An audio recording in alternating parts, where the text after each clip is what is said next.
नमस्कार मित्रांनो, success English speaking A to Z या आपल्या मराठी यूट्यूब चॅनलवर आपणा सर्वांचे स्वागत आहे. आपणास माहितीच आहे की हा चॅनल इंग्रजी शिकणाऱ्या प्रत्येकासाठी खूप महत्त्वाचा आहे. त्याप्रमाणे आम्ही प्रयत्न करत आहोत आणि पुढेही आम्ही आमचे प्रयत्न असेच चालू ठेवणार आहोत. तुम्ही जर आजच आमच्या चॅनलला भेट देत असाल तर कृपया तुम्ही आमच्या पूर्वीचे व्हिडिओ बघा आणि स्टेप बाय स्टेप करत करत इथपर्यंत या. म्हणजे तुमच्या सगळं व्यवस्थित लक्षात राहील. आमचा चॅनल फक्त छोट्यांसाठीच आहे असं समजू नका. छोट्यांपासून मोठ्यांपर्यंत सर्वजण आमच्या चॅनलचा वापर करून व्यवस्थित इंग्रजी शिकू शकतात.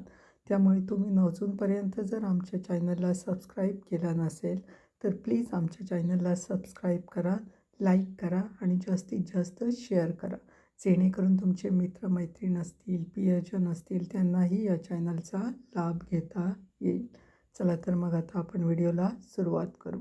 आज पाहता आपण बघणार आहोत आजच्या व्हिडिओमध्ये कॅन म्हणजे कॅनचा उपयोग आणि त्याच्या सर्व प्रकारची वाक्ये म्हणजे सर्व प्रकारची वाक्य कशी बनवली जातात, त्यांची रचना कशी असते आणि त्याचा अर्थ आणि उपयोग कसा होतो ते. चला तर मग आता आपण सुरुवात करू. कॅनचा उपयोग आणि सर्व प्रकारची वाक्य. आता कॅनचा उपयोग केव्हा केला जातो तर कॅनचा उपयोग क्षमता, शक्यता आणि परवानगी यासाठी केला जातो. कॅन हे एक सहाय्यकारी क्रियापद आहे. इंग्रजीमध्ये बोलताना सर्वाधिक वापर कॅनचाच केला जातो. म्हणजे कॅनचाच वापर सर्वात जास्त केला जातो. आता कुठल्या कुठल्या कारणासाठी केला जातो तर क्षमता म्हणजे काय, ॲबिलिटी. शक्यता, पॉसिबिलिटी किंवा प्रोबॅबिलिटी. आणि परवानगी म्हणजे परमिशन, रिक्वेस्ट. आता कॅनच्या वाक्याचा सर्व वाक्यात उपयोग केला जातो. आता कुठली कुठली वाक्य येतात त्यामध्ये ती आपल्याला आता आपण वाक्य जी बघणार आहोत त्यामध्ये आपल्याला कळणार आहेत. पहिलं बघूया कॅनची सर्व प्रकारची वाक्ये. पहिलं बघा, हरी वेगाने धावू शकतो. हरी वेगाने धावू शकतो. हे वाक्य कुठलं आहे, विधानार्थी वाक्य. आता विधानार्थी वाक्य, आता हरी वेगाने धावू शकतो. आता वाक्य कसं येणार तर Hari can run fast. Hari can run fast म्हणजे हरी वेगाने धावू शकतो. आता इथे हे विधानार्थी वाक्य आहे. या विधानार्थी वाक्याची रचना कशी असते तर या वाक्यावरून आपल्याला कळतं. बघा, हरी आहे तो सब्जेक्ट आला, कॅन आहे हे सहाय्यकारी क्रियापद आहे ते त्याच्यानंतर येतं. त्याच्यानंतर येतं क्रियापदाचं पहिलं रूप म्हणजे V1 वर्ब 1 आणि त्याच्यानंतर येतं ऑब्जेक्ट कर्म किंवा राहिलेला भाग आणि ॲट लास्टला फुल स्टॉप आणि वाक्य पूर्ण. वाक्य बघा, हरी कॅन रन फास्ट म्हणजे subject plus can plus V1 plus object आणि लास्टला फुल स्टॉप. अशा प्रकारे ही विधानार्थी वाक्याची रचना आहे कॅनची. दुसरं वाक्य बघू, ऐकू येतं आहे का. ऐकू येतं आहे का हे वाक्य कशा प्रकारचं आहे तर प्रश्नार्थक वाक्य आहे. ह्याचं हो किंवा नाही उत्तर आहे. त्याच्यामुळे सहाय्यकारी क्रियापदापासून सुरुवात. इथे सहाय्यकारी क्रियापद काय आहे तर कॅन आहे. आता वाक्य बघा कसं आहे ते, can you here me. Can you here me and questions mark. Can सहाय्यकारी क्रियापद पहिल्यांदा आलेलं आहे. त्याच्यानंतर यू आलेला आहे सब्जेक्ट. त्याच्यानंतर हिअर. हिअर म्हणजे वर्ब 1 म्हणजे क्रियापदाचं पहिलं रूप. त्याच्यानंतर ऑब्जेक्ट. ऑब्जेक्ट म्हणजे कर्म किंवा जो रिमेनिंग पार्ट्स आहे तो त्याच्या पुढे आणि ॲट लास्टला क्वेश्चन्स मार्क आलेला आहे. वाक्य, can you here me. Can you here me and questions mark. तुम्हाला लक्षात आलं असेल स्ट्रक्चर काय इथे आहे ते. त्याच्यानंतर तिसरं वाक्य, आपण उद्या काम संपवू शकतो. आपण उद्या काम संपवू शकतो. हे वाक्य विधानार्थी वाक्य आहे. वर हरी वेगाने धावू शकतो त्याच ह्याचं वाक्य बघा, आपण उद्या काम संपवू शकतो. वाक्य येणार आपण म्हणजे वी. त्याच्यानंतर कॅन. त्याच्यानंतर फिनिश. फिनिश म्हणजे V1 अँड टुमारो ऑब्जेक्ट किंवा रिमेनिंग पार्ट्स अँड लास्टला फुल स्टॉप. वाक्य बघा, subject plus can plus V1 plus object. त्याच्यानंतर नेक्स्ट चौथं वाक्य, माझी बहीण येऊ शकत नाही. माझी बहीण येऊ शकत नाही. हे विधानार्थी नकारार्थी वाक्य आहे.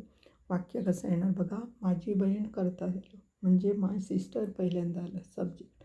त्याच्यानंतर कॅन आलं सहाय्यकारी क्रियापद. निगेटिव्ह असल्यामुळे नॉट आलं म्हणजे कॅन नॉट झालं. तुम्ही शॉर्टमध्ये म्हणत असाल तर कांट येतं ते कांट. आणि त्याच्यानंतर येणे, येऊ शकत नाही येणे, येणे म्हणजे कम झालं. आणि फुल स्टॉप. कम V1 येणं कारण क्रियापदाचं पहिलं रूप येतं. म्हणून वाक्याची रचना बघा. माय सिस्टर सब्जेक्ट, नंतर can plus not plus V1 म्हणजे कम आहे ते V1 आणि त्याच्या पुढे जो काही राहिलेला भाग असेल तो. पण इथे नाही आहे त्याच्यामुळे तो त्याच्या पुढे दिलेला नाही. त्याच्यानंतर नेक्स्ट 5वं वाक्य. आपल्याला कोणीही नियंत्रित करू शकत नाही. आपल्याला कोणीही नियंत्रित करू शकत नाही. वाक्य ना. नोबडी कॅन कंट्रोल अस.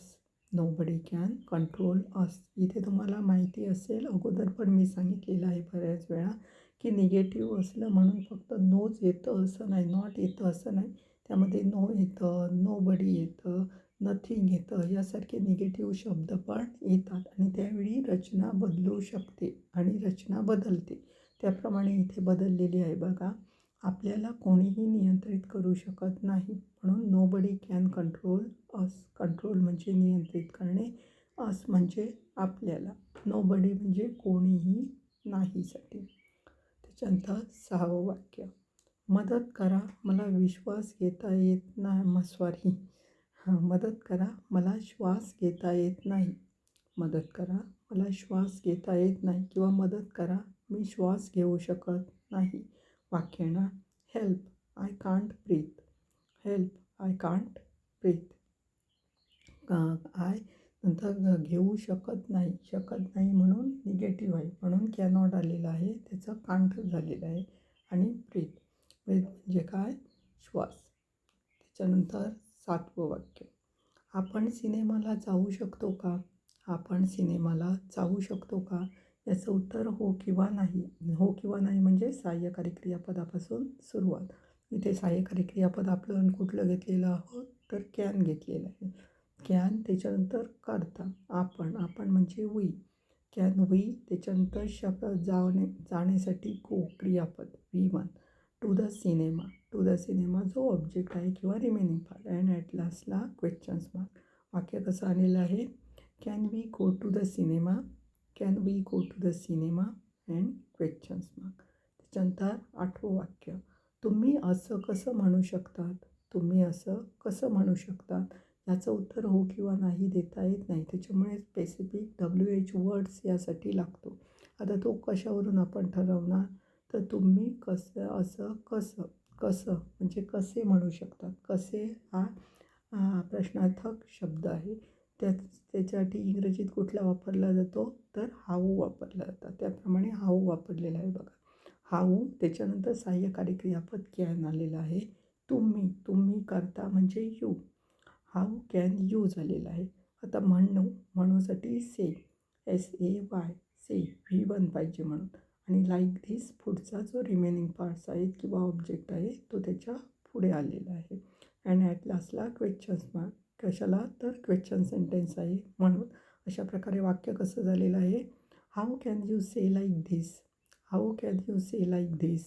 हे कसं अशा प्रकारे अँड क्वेश्चन्स मार्क आलेला आहे बघा. WH words plus can plus subject plus V1 plus object and last questions mark.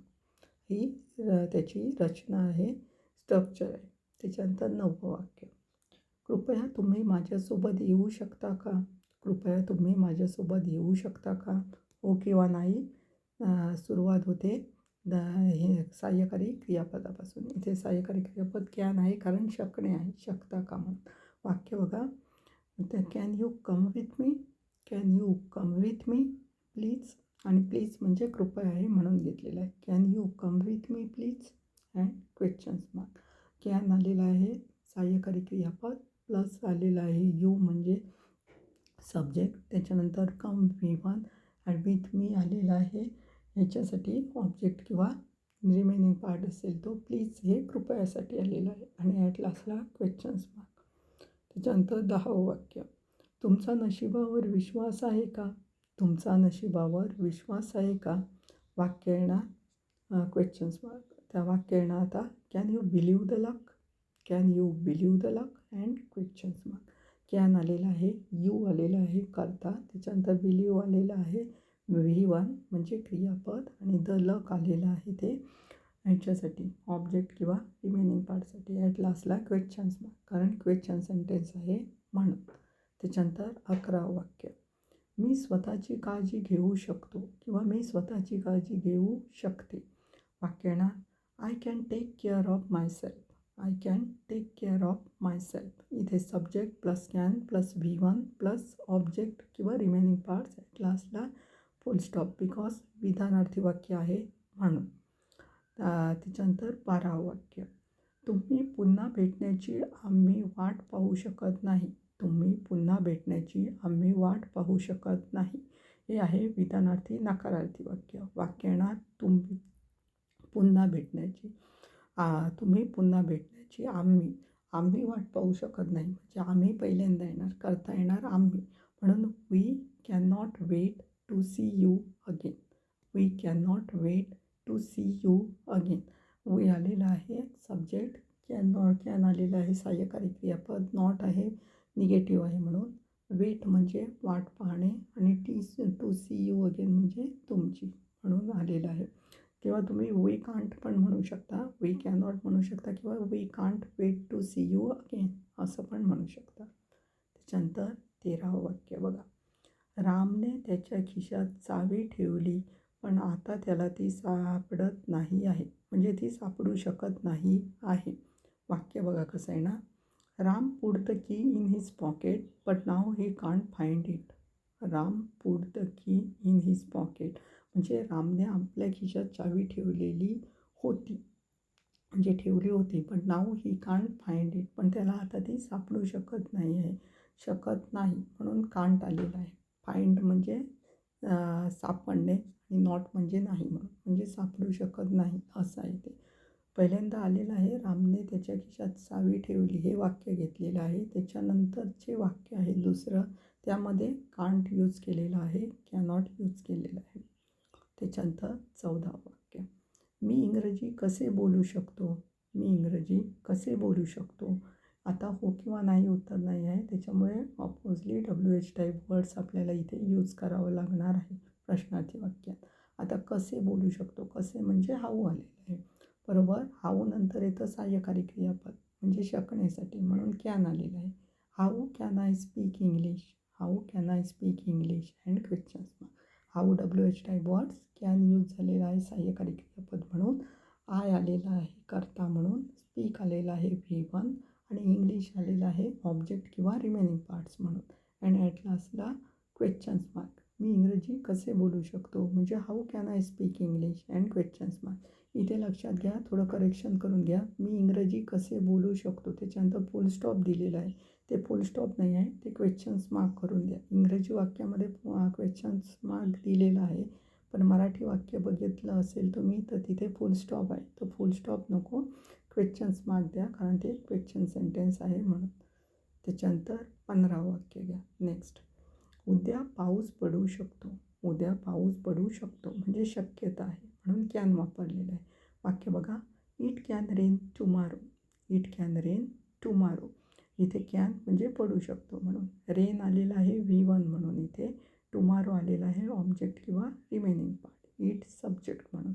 वाक्य, इट कॅन रेन टुमारो. त्याच्यानंतर नेक्स्ट 16वं, तुम्ही एखादे चांगले पुस्तक सुचवू शकता का, तुम्ही एखादे चांगले पुस्तक सुचवू शकता का.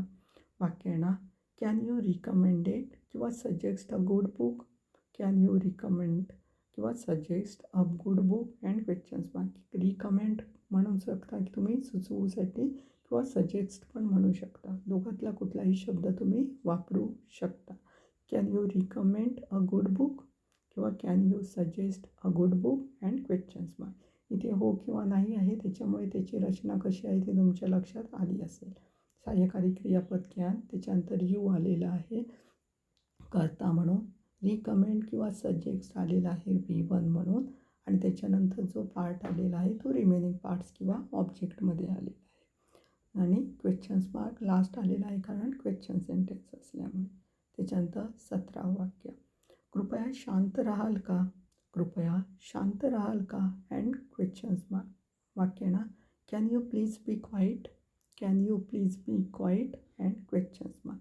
इथे पण कॅन आलेलं आहे सहाय्यकारी क्रियापद, यू आलेलं आहे सब्जेक्ट, त्याच्यानंतर प्लीज प्लीज हे कृपयासाठी आलेलं आहे, ते लक्षात घ्या, ते ह्याच्यासाठी आलेलं नाही आहे, V1 म्हणून नाही आहे, ते प्लीज कृपयासाठी आलेलं आहे. बी आलेलं आहे म्हणून बी आलेलं आहे ते ह्याच्यासाठी आलेलं आहे, आपल्या सहाय्यकारी V1साठी. आणि क्वाईट म्हणजे पुढे जे काही असेल ते त्याच्या पुढे असतं. And questions mark. Can you please be quiet? And questions mark आलेलं आहे. त्याच्यानंतर 18 वाक्य. मी हे नंतर पूर्ण करू शकतो. मी हे नंतर पूर्ण करू शकतो. वाक्य आहे ना, I can complete this letter. I can complete this letter. Complete म्हणू शकता किंवा फिनिश म्हणू शकता. फिनिश म्हटलं तरी पण चालेल. I can complete this letter किंवा I can finish this letter असं पण म्हणू शकतात. विधानार्थी साधं वाक्य असल्यामुळे subject can plus V1 plus object किंवा remaining parts at last full stop असं आलेलं आहे रचना. त्याच्यानंतर 19. आपण संध्याकाळी 6 वाजण्यापूर्वी निघू शकत नाही. आपण संध्याकाळी 6 वाजण्यापूर्वी निघू शकत नाही. आता आपण म्हणजे वी आलं, शकत नाही म्हणून निगेटिव्ह आहे म्हणून कॅन नॉट आलेलं आहे बघा. We can not leave before 6 PM. Leave म्हणजे निघणे. नंतर बिफोर म्हणजे 6च्या अगोदर म्हणजे 6 वाजण्यापूर्वी म्हणून बिफोर 6 PM आलेलं आहे. We can not leave before 6 PM किंवा we can't leave before 6 PM and full stop. विधानार्थी नकारार्थी वाक्य लक्षात घ्या म्हणून फुल स्टॉप आलेलं आहे. त्याच्यानंतर 20 वाक्य. जर तुम्हाला हवे असेल तर मी तुमच्यासाठी आताच ती अपॉइंटमेंट बुक करू शकतो. जर तुम्हाला हवे असेल तर मी तुमच्यासाठी आताच ती अपॉइंटमेंट बुक करू शकतो. वाक्य आहे ना, I can book that appointment for you right now if you would like. I can book that appointment for you right now if you would like and full stop. हे वाक्य मोठं दिसलं तरी त्यामध्ये काही टेन्शन घेण्यासारखं नाही आहे. कारण इथे वाक्य कसं सुरू होतं तर मी तुमच्यासाठी आताच ती अपॉइंटमेंट बुक करू शकतो हे वाक्य त्यांनी पहिल्यांदा घेतलेलं आहे म्हणून आय कॅन आलेलं आहे. मी करता घेऊन म्हणून I can book that appointment हे घ्यायचं वाक्य. त्यामध्ये बघायचं करता कुठला आहे तर आय आहे. त्याच्यानंतर करू शकतो म्हणून कॅन वापरलेला आहे. त्याच्यानंतर बुक करणे म्हणून बुक म्हणजे V1साठी. आणि त्याच्यानंतर जो काही पार्ट आलेला आहे तो रिमेनिंग पार्ट्स म्हणजे जो आपण जॉईन करतो, जी वाक्यामध्ये दिलेलं असतं ते शब्द आपण त्यामध्ये घालतो, तेच फक्त तिथे घातलेले आहेत. एवढ्यावर वाक्याचं स्ट्रक्चर कंप्लीट होतो. I can book that appointment for you right now if you would like and full stop असं हे वाक्य ते. म्हणजे आय कॅन बुकपर्यंत जातं. सब्जेक्ट कॅन V1 आणि त्याच्यानंतर दॅट अपॉइंटमेंट मी जो काही पार्ट असेल तो रिमेनिंगमध्ये आला किंवा ऑब्जेक्टमध्ये आला. त्याच्यानंतर 21 वाक्य. कासव हळू चालू शकते किंवा चालू शकतो. आता कासवला काय म्हटलं आता द टर्टल म्हणून the turtle can walk slowly. The turtle can walk slowly and full stop आलेला आहे. इथे कुठलं विधानार्थी वाक्य आहे म्हणून द टर्टल सब्जेक्ट कॅन आलेला आहे. सहाय्यकारी क्रियापद म्हणून शकते शकतोसाठी. वॉक आलेला आहे V1 म्हणजे चालण्यासाठी अँड स्लोली म्हणजे हळूहळू म्हणून the turtle can walk slowly असं आलेलं आहे वाक्य. त्याच्यानंतर 22 वाक्य. मी तुम्हाला एक विनंती करू शकतो का? मी तुम्हाला एक विनंती करू शकतो का? वाक्य आहे ना, can I ask you a favour. Can I ask you a favour and questions mark. इथे हो किंवा नाही उत्तर आहे त्याच्यामुळे कॅनपासून सुरुवात झालेली आहे. त्याच्यानंतर सब्जेक्ट येणार मी म्हणजे आय. त्याच्यानंतर विनंती करू शकतो का म्हणजे विचारू शकतो का म्हणून आस्क आलेला आहे. त्याच्यानंतर यू अ फेवर हे रिमेनिंग पार्ट्समध्ये आलेलं आहे किंवा रिमेनिंग पार्ट्स किंवा ऑब्जेक्टमध्ये आलेलं आहे. अँड ॲट लास्टला क्वेश्चन्स मार्क म्हणून वाक्य can I ask you a favour and questions mark आलेलं आहे. त्याच्यानंतर 23 वाक्य. मी जगभर प्रवास करू शकतो. मी जगभर प्रवास करू शकतो. वाक्य आहे ना, I can travel all over the world. I can travel all over the world. म्हणजे मी काय करू शकतो, जगभर प्रवास करू शकतो. साधं वाक्य आहे, विधानार्थी वाक्य आहे. आय आलेला आहे सब्जेक्ट, नंतर कॅन, त्याच्यानंतर ट्रॅव्हल आलेलं आहे V1साठी आणि ऑल ओव्हर द वर्ल्ड हा ऑब्जेक्टमध्ये किंवा रिमेनिंग पार्ट्समध्ये आलेला आहे. त्याच्यानंतर 24वा वाक्य, कोणताही युक्तिवाद युद्धाचे समर्थन करू शकत नाही. कोणताही युक्तिवाद युद्धाचे समर्थन करू शकत नाही. आता युक्तिवाद म्हणजे लक्षात घ्या, इथे लक्षात घ्या, आर्ग्युमेंट केलेला आहे, शकत नाही. वाक्य बघा, no arguments can justify a war. No arguments can justify a war.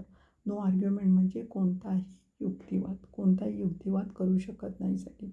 No argument can, त्याच्यानंतर जस्टिफाय करणे म्हणजे समर्थन करणे आणि अ वॉर म्हणजे युद्ध. अशा प्रकारे वाक्य कसं झालेलं आहे, no arguments can justify a war.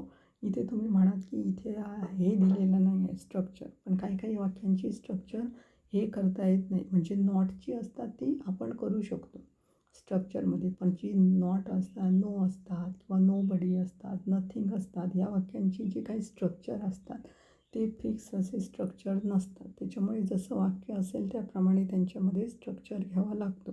त्याचप्रमाणे नोचं घेतलेलं आहे बघा, नो पहिल्यांदा आलेलं आहे. No argument can justify a war and full stop. त्याच्यानंतर 25वा वाक्य, मी वजन का कमी करू शकत नाही. मी वजन का कमी करू शकत नाही. इथे पण बघा, लक्षात घ्या, मी वजन का कमी करू शकत नाही हे एक प्रश्नार्थक वाक्य आहे. प्रश्नार्थक वाक्य असल्यामुळे लास्टला क्वेश्चन्स मार्क येणार. इथे फुल स्टॉप दिलेला आहे, तो करेक्शन करून घ्या, क्वेश्चन्स मार्क करा. मी वजन का कमी करू शकत नाही अँड क्वेश्चन्स मार्क. हे कुठलं वाक्य आहे तर नकारार्थी प्रश्नार्थक वाक्य आहे. नकारार्थी प्रश्नार्थक म्हणजे नकारार्थी आहे आणि प्रश्नाचं वाक्य आहे. म्हणून वाक्य कसं येणार आता, का म्हणजे काय आहे, व्हाय येतं त्याच्यामध्ये.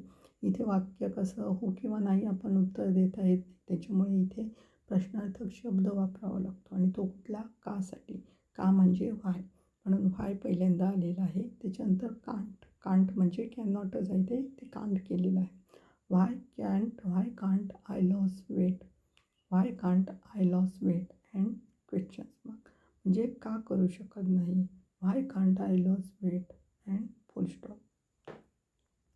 इथे व्हाय आलेला आहे WH टाईप्स वर्ड्स. त्याच्यानंतर कॅन नॉट आलेला आहे का निगेटिव्ह आहे म्हणून. आय आलेला आहे कर्त्यासाठी. लॉस आलेला आहे किंवा लूज आलेला आहे. लॉस किंवा लूज म्हटलं आता ते आलेलं आहे V1साठी आणि वेट आलेलं आहे ते ऑब्जेक्ट किंवा रिमेनिंग पार्टसाठी आणि ॲट लास्टला क्वेश्चन्स मार्क आलेला आहे. अशा प्रकारे ही 25 वाक्य आहेत, कॅनची आहेत. सर्व प्रकारची इथे वाक्य तुम्हाला आलेली आहेत. यामध्ये विधानार्थी आलेलं आहे, प्रश्नार्थक आलेलं आहे, त्याचप्रमाणे WH टाईप्स वर्ड्सचा पण आलेला आहे. त्यामध्ये तुम्हाला म्हणजे सर्व प्रकारची वाक्य इथे तुम्हाला दिलेली आहेत. ती व्यवस्थित करा, कारण कॅनचा वापर बहुतेक वाक्यांनी खूप केला जातो, त्याच्यामुळे ती व्यवस्थित करा आणि तुम्ही बनवण्याचा पण प्रयत्न करा, म्हणजे तुमचा सराव होऊन जाईल. त्याचप्रमाणे आमची सोशल मीडिया प्लॅटफॉर्म्स आहेत, त्यांना पण भेट द्यायला विसरू नका. आमचं फेसबुक पेज आहे इंग्लिश स्पीकिंग विथ स्वप्नील स्मिताचा भाऊ म्हणून. त्याचप्रमाणे प्रतिलिपी मराठी अकाउंट पेज आहे स्मिताचा भाऊ म्हणून. लिंक्डइन अकाउंट आहे एन स्वप्नील स्मिताचा भाऊ म्हणून. आणि आम्ही इंस्टाग्राम अकाउंटवर पण ॲक्टिव्ह आहोत लाईक स्वप्नील म्हणून. तिथे पण तुम्हाला बरीचशी माहिती मिळेल, त्यामुळे तिथे पण जाऊन आम्हाला फॉलो करायला विसरू नका. चला तर मग आता आपण भेटणार आहोत नेक्स्ट व्हिडिओजमध्ये. तोपर्यंत धन्यवाद.